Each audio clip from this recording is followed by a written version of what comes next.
Welcome to stone dictation. Dictation 5 second बाद शुरू होगा। Ready start.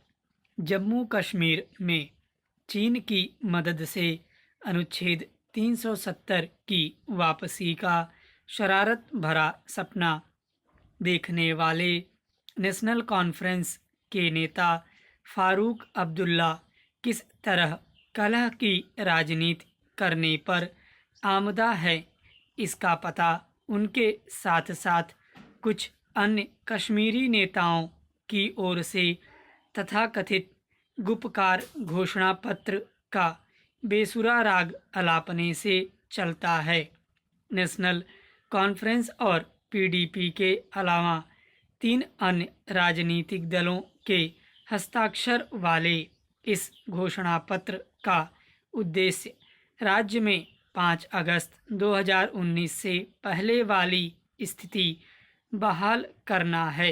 इसका मतलब है कि ये दल कश्मीर के कमज़ोर और पिछड़े तबकों को उनके अधिकारों से वंचित करने वाले 35A के भी समर्थक हैं और संसद से पारित कानूनों को राज्य में प्रभावी न होने देने वाले 370 के भी।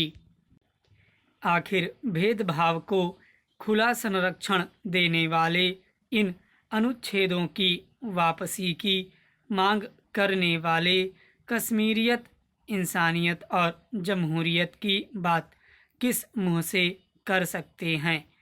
उनकी ओर से कुछ भी कहा जाए, सच यही है कि वे गुपकार घोषणा पत्र के बहाने चीन और पाकिस्तान के खतरनाक इरादों को बल ही प्रदान कर रहे हैं। इससे खराब बात और कोई नहीं हो सकती कि जो चीन लद्दाख और अरुणाचल को भारत का हिस्सा मानने से इनकार कर रहा है, उसे फारूक अब्दुल्ला कश्मीरियों के मददगार के रूप में देख रहे हैं।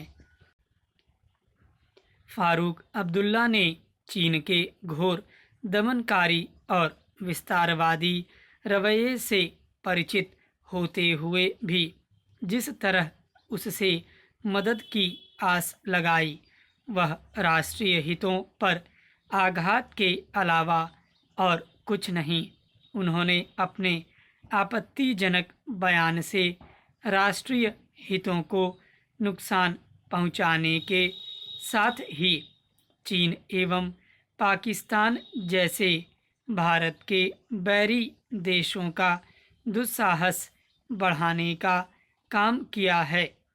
यह मानने के अच्छे भले कारण हैं कि चीन ने लद्दाख और अरुणाचल को लेकर जो बयान दिया, उसके पीछे कहीं न कहीं फारूक अब्दुल्ला जैसे नेता भी जिम्मेदार हैं।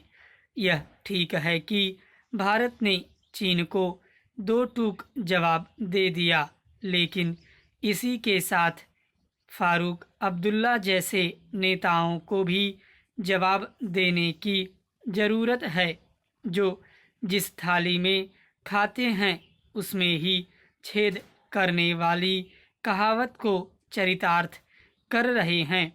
वह अपनी हरकत से देश के प्रति अपनी निष्ठा को खुद ही संदेह के दायरे में लाने का काम कर रहे हैं। कुछ इसी तरह का रवैया पीडीपी की नेता महबूबा मुफ्ती का भी है।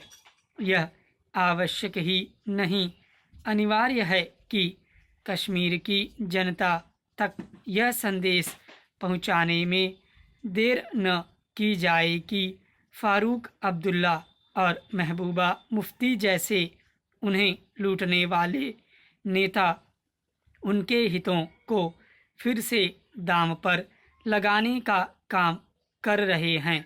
स्टॉप।